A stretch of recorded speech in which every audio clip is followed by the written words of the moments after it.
Ladies and gentlemen, welcome to the Three-Legged Stool. I'm Otieno, your host, and to my audience, you already know the norm. It's about education, it's about politics, and it's about social. With me here, I have my one and only, not Swechotv bias, but the usual one who has been standing on for Swechotv bias. Maybe I'll let him introduce himself.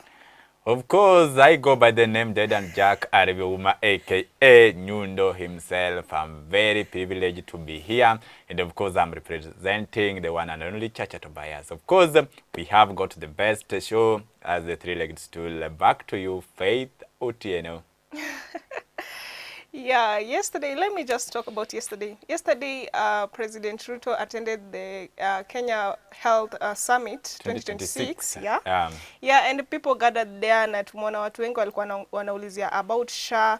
Maybe, did you have an idea of what was going on in that summit? Yeah. Okay. So yesterday, okay, like people have been saying a lot of things. Wengine wanasema, oh, we see 104 billion on something. Who can come out and answer this? People have been asking the CS, that's Honorable Aden Duale, to come out, the CS Health, to come out and address such like issues. But sasa, jana kidogo nimeona watu wakachangamka, watu wakafika pale. The state was there, President akakuwa hapo, and the rest of the executives, just to let us know that this is the plan that he has been doing. When it comes to SHA, ni hivi ndo inafanya. Sasa ile yenye wengine tulikuwa tunasikia, akakuja akatuambia bana, SHA si hiyo 104 billion si ati vile hivyo mnadhani imetumika, ni hivi ndio imetumika. Katuelezea one by one, and I think I enjoyed it.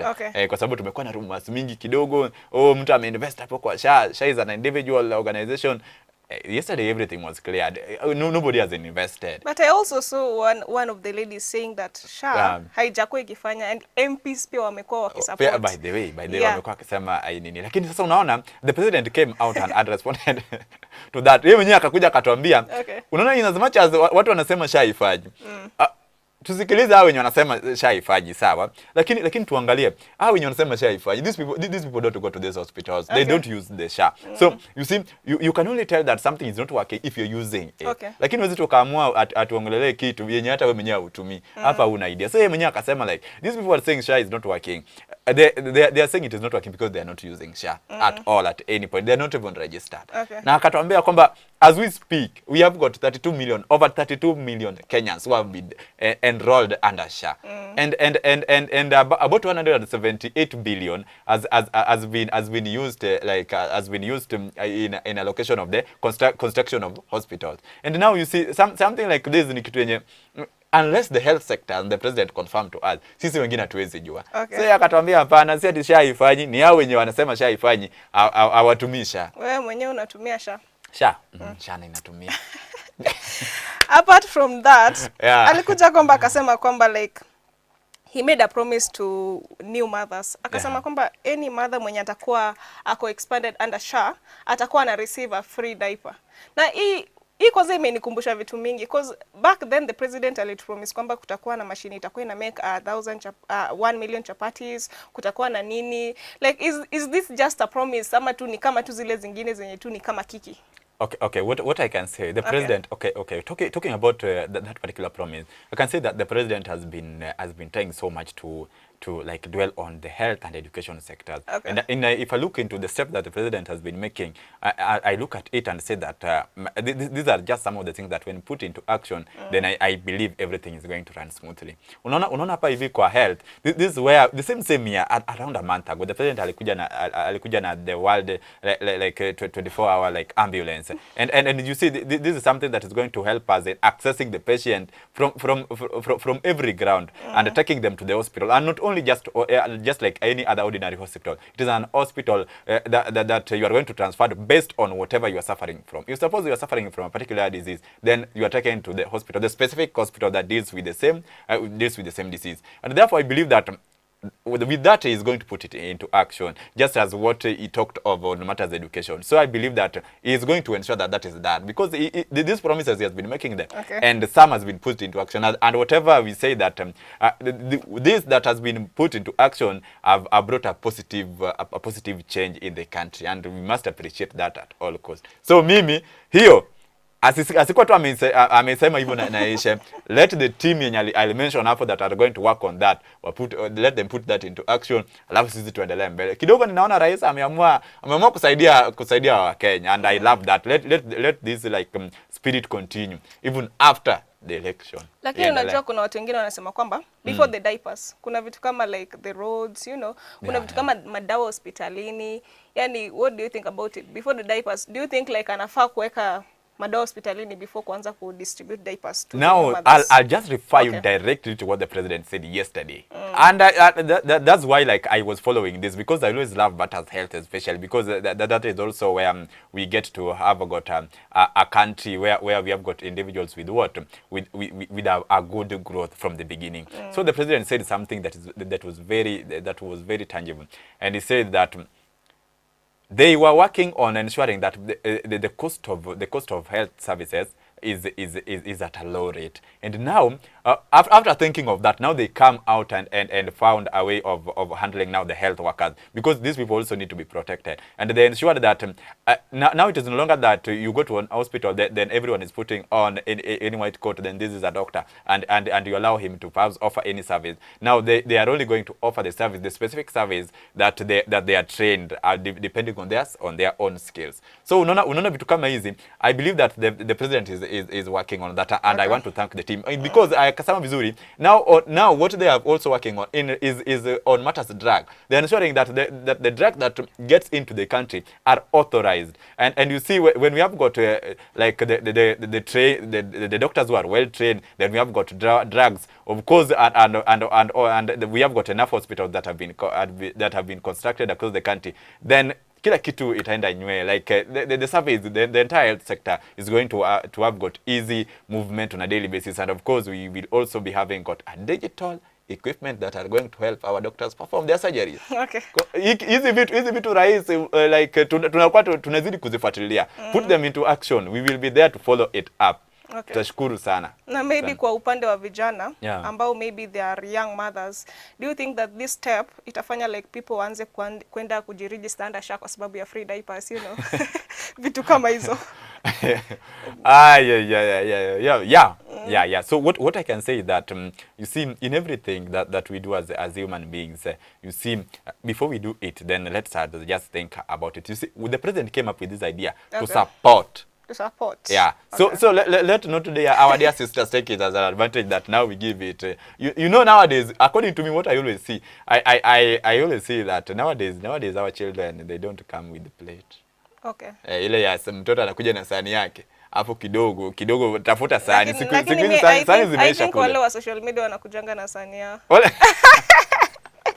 Siku hizi ile sahani mtoto kuja na sahani yake.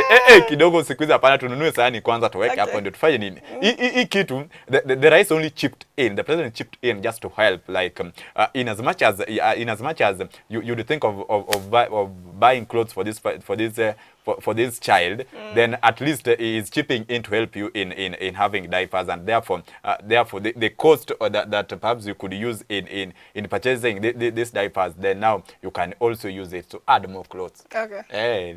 Rais ako tu sawa. Sasa tuzizae tu. Unajua, apart from diapers, wengine wamesema diapers ni sawa, leta tu diapers. Lakini apart from it, tunataka the main thing which is the job. The job. Yeah. Afu kidogo kazi. Kazi mnataka ni sawa. Lakini sasa wewe before kuja tuambie unataka kazi, tuambie wewe mwenyewe uko na skill gani? Okay. Ndio sasa umesema mtu akuje na skill kwanza. Tafuta skill kwanza. Ndio sasa hata kesho tukisema we are hiring doctors. Maybe unasema about skill, maybe wengine waelewi skill ni nini. Skill. Yeah. Okay, skill is just definitely just ability to do something. Okay. So this is it. If suppose you want to be a doctor, or rather you want to be you want to be like an engineer, you must go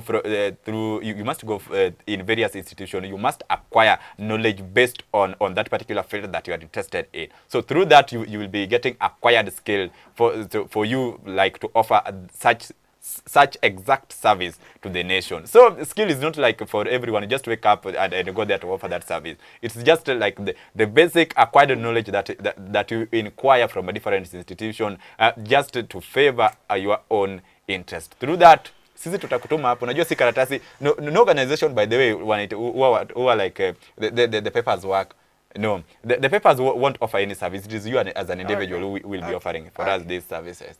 So sasa wewe tafuta kazi, tafuta skill kwanza. Kuja hapo kwa meza ndio tusikia hakuna kazi. From there unaona ukiwa na skill, hata si lazima ati tukunini, si lazima hata like utuambie hata kuna kazi. Wewe mwenyewe unaweza amua useme si mimi ni nani, wacha nianze biashara that is related to my skill. Alafu wewe pia kidogo hivi maybe in a year time una employ others. Maybe tuambie advice moja kwa those young mothers about this announcement yenye president ametoa.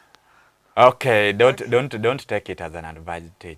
Umesema niampe generally ladies young mothers. Yenye hii announcement ina wa concern. Kimbia haraka kama uja register kwa SHA. Wewe fanya haraka, go there, register, be enrolled and perhaps get these benefits. You see there are certain things that come, you never know. It's just God's time. So it is an opportunity that has come. So use it and please don't criticize everything. Wewe enda hapo, go and register. Confirm to us that this thing indeed this is what it is really doing. Usikae hapa SHA ifanyi na usikae hapa SHA inafanya. You go, don't listen to what others are saying. You as an individual, go there, take the required document, go to specific hospital, go there, register. From there, start getting a service. Then from there, you can also speak about it. Usiongee tu na uko nje, usiongelelea kitu yenye hujui na unaachia wenye wako ndani wanaongelelea. So first of all, wenda hapo shughulika, be enrolled, then from there we will see. Yeah, to the audience, mtuambie kama SHA ni game changer ama SHA tu tunaongoja tu kuona action baada ya hizo promises zingine zote ambazo tumekuwa tukiona one by one. Give us your thought down on the comment section. Okay? Yeah, that's a very nice step. Na uambie wa register. Yeah. Register. Tutaki rumasa sifanye. Usisikize yenye watu wanasema taifanye. Wende we register, tell us from there. Yeah, let us dive into matters politics. Ambapo tumeona kwanza kwamba MP Didi Nyoro, MP of Kiharu, ameweza kuform his own party, PPK, People's Party Kenya. Na sijui kama hii ni move yenye ameimake ikakuwa poa juu ametoka UDA. Do you think that is a smart move? Hey, kwanza tunaelekea election, we are counting days to election, not even a year. Do you think that was a smart move? Okay.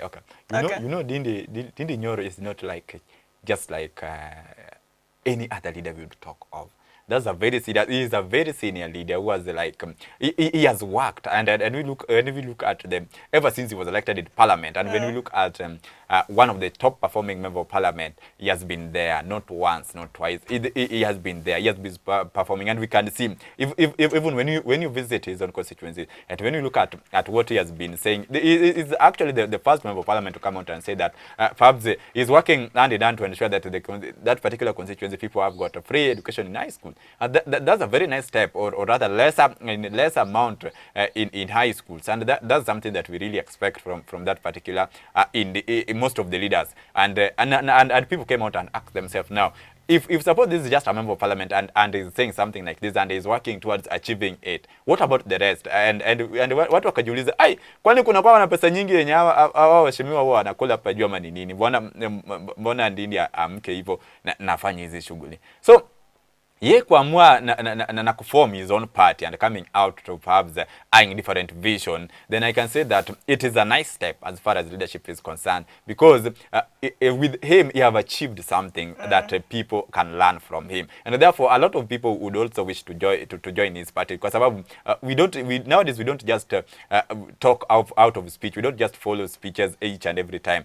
What we are interested in is now what you are offering as an individual, and he has done a lot. So yeye kujitengenezea party, we wish him the best. That's a nice step according to him, because it is just a matter of difference in ideology. You see, if you can remember the finance bill that was there before Parliament, there are certain alarm that he raises, there are certain questions that he asks. So far, nobody responded into them, and he tried to explain to them that as we try to move this thing from this particular point, why collect more and use less in most of these services? He raised a lot of questions, and that step, I believe it has been resulted as a difference in ideologies, and that's why, to me, I think, is it just okay if suppose you see, I always encourage individuals that if we can't, if you feel like we are not in the same group, then you just find your way, find individuals that are of the same group, and then move on through that. But again, after moving on, you don't come and involve yourself later in my own affairs. That is why unaonanga like what people are not supporting different political parties, lakini hiyo party yenyewe yenye mtu support ikiwa na rally yeye mwenyewe ndiye akapo kipao mbele, yeye ndiye akapo mbele anasema this party is coming here, tunafanyaje.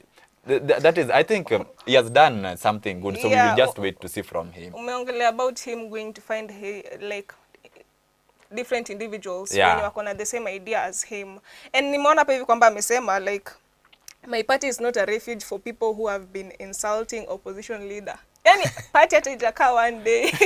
Ndidi Nyoro amesema wewe kama umekuwa ukiinsult watu, hiyo party si yako. Find a way. Do you think that hiyo pia ni downfall kwa watu wa UDA kwa sababu ametoka UDA? Maybe he was playing a role there, do you know? Okay. So this is what I would like to tell you, that this is an individual who is an icon. Okay. Sasa yeye unajua kidogo tumekuwa na siasa chafu. Mwingine anakuwa pale anatukana naibu wa rais, mwingine naibu wa rais, mwingine anakuwa pale anatukana governor. Unapata governor anatukana governor mwenzake. Unapata this political party is abusing this different political party. Sasa kidogo imekuwa tricky. Tumeona viongozi wengine wakitukana na halali. Then we ask ourselves like which picture are these individuals like sending out. So yeye kupeana onyo kwamba like these individuals who have been abusing several leaders shouldn't like join his party. Whatever he is just trying to say is that if suppose you've been practicing, or rather involving yourself in such weird activities, then this is what you need to do as an individual. Ask forgiveness from those leaders that you've been abusing. Then through asking for forgiveness, you are free to join his political party. He has got no problem about that. So yeye akisema hivyo, kitu tu yenye anajaribu kuonyesha ni kwamba hiyo party yake si like anybody. Not that perhaps you've been doing that, he thinks now you think that that's the best party to join. That's where to rescue yourself. No, it remained a clean party that needs like-minded individuals, that needs people who can reason and not he is just fighting for a Kenyan where like we have a united country. We have got a united party. See ati hiyo ya ukabila. So yeye kusema like watu kutukanana is just discouraging perhaps things to do with ukabila, so that everyone is given an opportunity to join that particular party. But wewe omba tu msamaha, you will be allowed to join that political party. So hiyo kidogo yeye ana shida na hapo. Okay. Yeah. And apart from that, unajua kuna wale watu wengine ukipanda like wakuni like kuna tu ule mtu anaonanga tu like huyu msee kuna vile support atakupea hiyo support. Na ndio maana anasema kuna Ndindi Nyoro, sorry, Ruku, the CS public service ametoka from Mount and region. Yeah, ametoka akisema kwamba hata ukija na Heavens Democratic Party. Like watu wengi wameform parties. Kuna parties zimekuanga zikiformiwa Mount Kenya, 20 parties, 30 parties. Wewe hata ukikuja eneo yako, how do you interpret that statement here kutoka kwa Ruku? Okay. To him, perhaps yeye mheshimiwa CS okay, according to him anaona like people shouldn't see like Ndindi Nyoro coming out from or rather forming his own party as a big deal, but instead we've seen individuals coming out with different parties. And now when you look at because I like the fact that he has also mentioned the Mount Kenya region, where he has said that in that particular region we have got different political parties and so many. This is not the first time we are having those many parties. This is not also the second time. These parties have been there, and now it seems like they have not seen the proper fruit that can be accounted for, because you see now when you look at that same region, we've seen different individuals coming out and having got their own party. We saw the former deputy president of the Republic of Kenya, Rigathi Gachagua, came out, formed his own party, and have been working hand in hand to ensure that perhaps he wins the next general election. We also expect a lot from others to come out and tell us like this is what they really expect, and rather this is their own aim. So kitu yenye Geoffrey alikuwa anajaribu kusema ni kwamba to the supporters of UDA, they shouldn't be feeling anything. Wasiona like kwamba there's any gap anywhere. This is not the first time they are having this party. This is not the first time they are having one party, or rather several parties in that particular region. But mbona tu sahi wakati wa elections zinania? Unajua kitu yenye mimi wananiambia watu. That is why if you follow like Swechotv at all point, you will be getting a lot. You show yes, there's something that I would like to tell you. Unaona kwa siasa there are a lot of things that do happen. Aki ya Mungu. There are a lot of things that do happen. people disagree to agree. Politics is a very dirty game. People agree today, people disagree tomorrow. Because at the end of it, not everyone will want you to succeed for the second time. Yeah, some will want you to fall, so that like you don't like carry like such a big name, or rather for a second term. So mtu kuona like that individual has come out and formed a different party. Ni kwamba like ameamua tu, ameona future yake and what is in the current in the former party that he was before as a match kidogo. So yeye anaona badala ya kukaa hapa chini nikivurugana na hawa, badala ya mimi kuleta idea zangu kila siku na sioni nikielewana na watu, wacha mimi nijiondoe niendeleze hizi shughuli zangu kivyangu, na hawa pia waendeleze hizi shughuli zao kivyao. At the end of it all, we will have to see like who has got the best view as far as our needs are concerned. You see, our interest first as common mwananchi. So nile tu yeye mwenyewe amekuwa akikaa chini na hawa wenzao, akaona kidogo haelewani. Sasa akajiuliza mbona mimi nisijiondoe, niachie tu hawa waendelee na shughuli zao, na mimi hizi vitu zangu naendelea kupigania, lakini ni form tu pati yangu ya kupigania hizi vitu. Okay. Sasa yako tu sawa. Na maybe kwa supporters wa UDA. Yeah. Sasa vile kuna UDA na kuna people's PPK. What advice will you give to them? Should they panic? UDA. Unajua ukisema UDA sahi unasema UDA, okay. ODA. Okay. Sahi inaitwa broad based government. Okay. Serikali. Na linda mwananchi tunaweka wapi? Linda mwananchi unaweka kwa opposition side. Okay. Okay. So ukisema UDA, that's the ruling party, unasema broad based. Unajua actually lakini ni sawa, ni vizuri umesema UDA kwa sababu UDA vile iko juu kuna a stiff competition. Ovichu wengine wajitokezi. Mmeunda party amjatoa mtu mseme huyu ndo tumemweka hapa hivi kipaumbele. Like you are just fighting for fun. Acha nikwambie hizi vitu kuna vitu vingine zenye tusemi mchana. Unajua kuna shughuli zingine hata wewe mwenyewe ukitaka kufanya mchana kidogo unashtuka unasema hapana. So acha niseme hivi. Based on what you've asked about the UDA. Unaona UDA kidogo imekuwa na tatizo. And I just believe that everything is going to work out for them well. Okay. Because we've seen UDA has really suffered.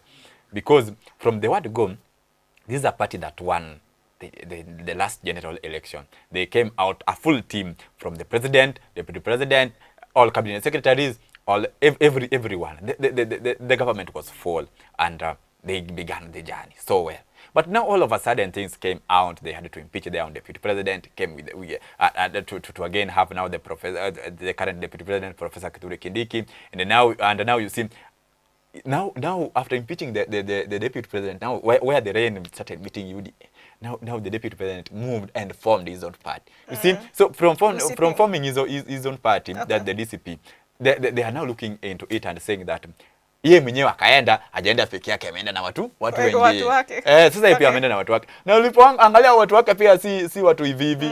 Ukiangalia hata ile election yenye walikuwa nao Kalao waliweza kufanya nini? Kushinda. Sasa mimi ninaangalia UDA kidogo imekuwa na tatizo. But unaona pia kupande mwingine the ODM fraternity, ODM family has come hand in hand. They are fighting so hard to ensure that they stand firm with the UDA to support it, and they believe that and they have been confirming to us that they are going to win that next general election. So UDA kidogo wamekuwa na tatizo, and even as we speak unaona sasa hata ni vile tu like wewe mwenyewe ukikuwa ukifuatilia mambo za siasa utaona like kidogo bado they still have a problem, kwa sababu ukiangalia in that broad based government under UDA they have the president and the deputy president, lakini ukiangalia ODM kidogo wanakuja wanasema kwamba the first seat that they must as they negotiate hiyo like hawataongelelea like ni automatic in the deputy president. So na kidogo hapo pia watakuwa wanagongesha Daktari William Samoei Ruto rais wetu na vile vile naibuye Professor Kithure Kindiki. Sasa hapo kidogo inaleta changamoto. But I believe the president is also trying like to bring these people together. Lakini kidogo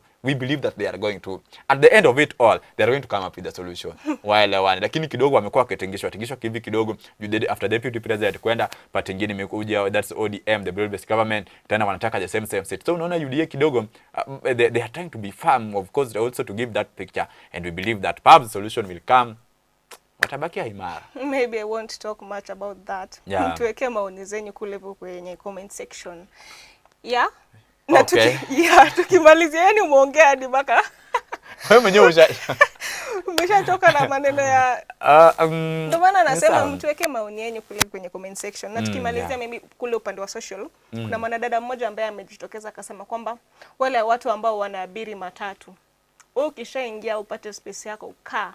Wacha kwanza kuuliza mtu ati unajua unaitwa nani, like you know unajaribu ku exchange ma contacts. Do you think that lady was right? No, she was not right. She wasn't right? She wasn't right. Umesema lazima watu wa mingle. Lazima uonge. Okay. Ongea tu. You never, acha nikwambie. Okay. We were born as a family. Perhaps you may find yourself in a family of 3, 2, or rather like, yeah, something like that. But again, as we continue to do things, as day goes by, we must meet in the different individuals. We must like also try to communicate with these particular people that we meet around. So isikuwe like tunaangalia kitu then tunasema ya kwamba what's really happening, like what's really going on. Wewe lazima uongee.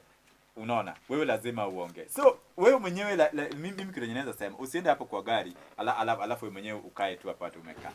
What you must do as an individual, hakikisha kwamba like you are not doing this thing just as one person, but again you are doing something that is very very very meaningful. Wewe ongea na mwenzako. Uweze jua through that nini utaweza fanya.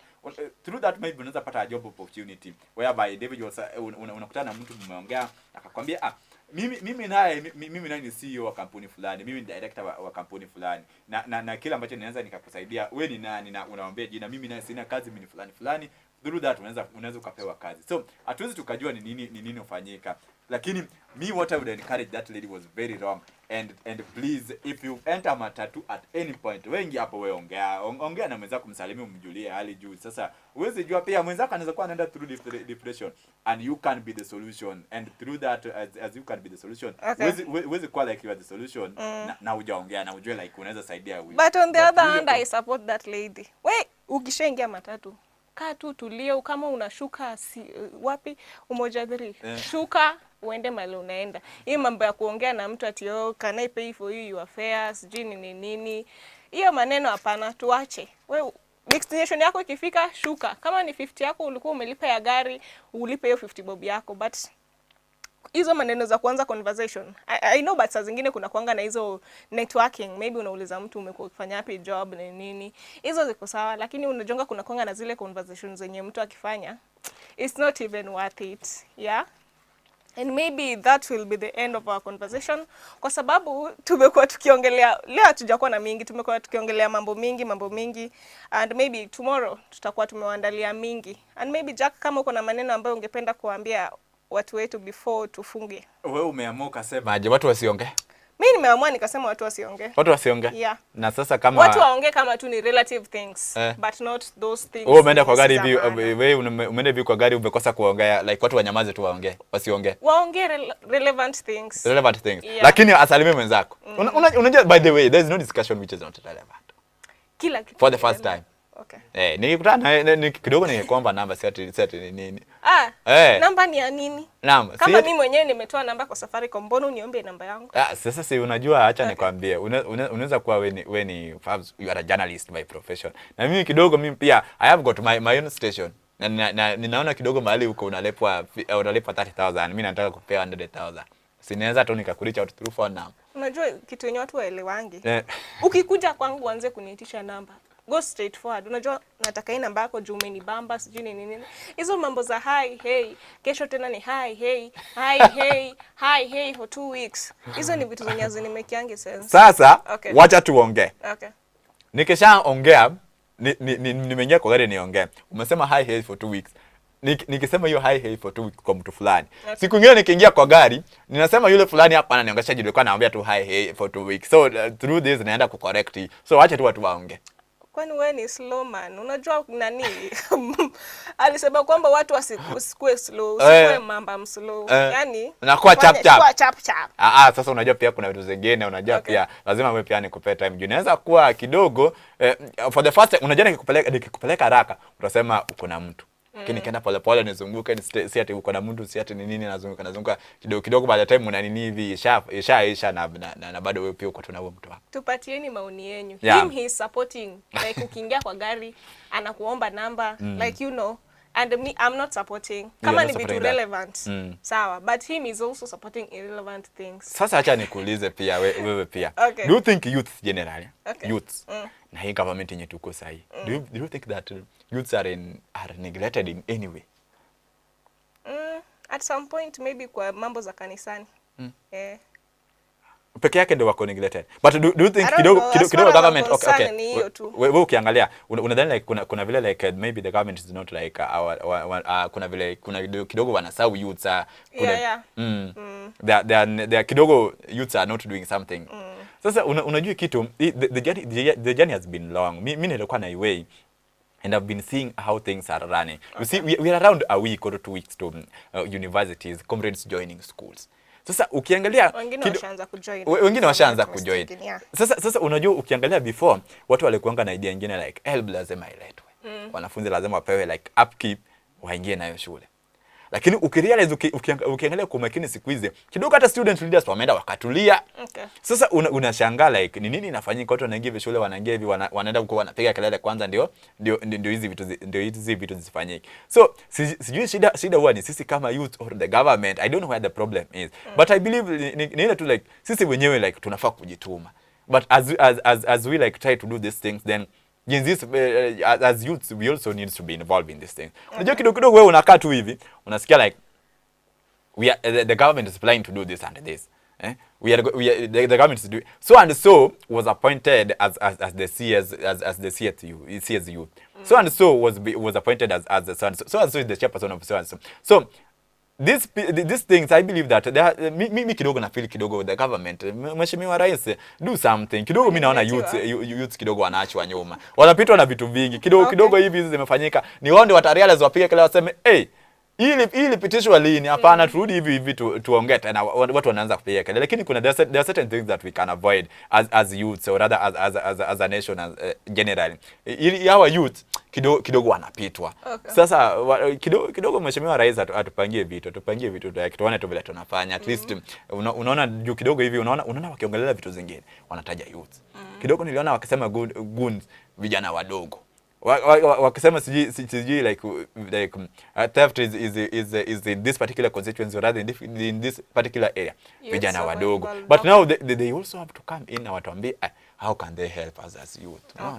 Kidogo watu wa inform to public waseme this is also the plan that I have for youth. Niliona like our personal security officers called in State House, nikona nyumba 10 wakaitwa huko.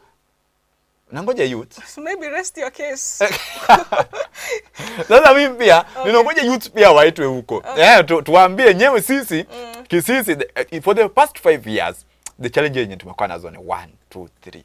So Mr. President, so far now that we are remaining with less than a year for the next general election, how can you like among these 5 which one can you solve now and after that what was your plan as you were elected in office and how are you like planning to advance on these things?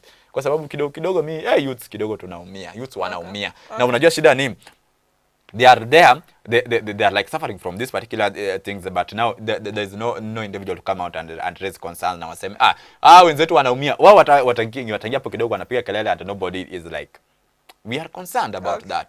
So youths tukuje tuongee na pia mheshimiwa rais bana aleka youths tuite hapo tuongee like watu waone mali vile wanaweza wakasaidiwa, because at the end of it journey begins with young individuals and the generation that is behind is who are going to represent or be represented in the next generation. I hope this message ifikie President William Samoei Ruto and the entire government. Hata ma-governors. Mheshimiwa Sakaja, Mheshimiwa Wanga, Mheshimiwa James Agri Orengo, Mheshimiwa kila mmoja. All governors, all senators, all members of parliament, all members of county assembly, all women rep.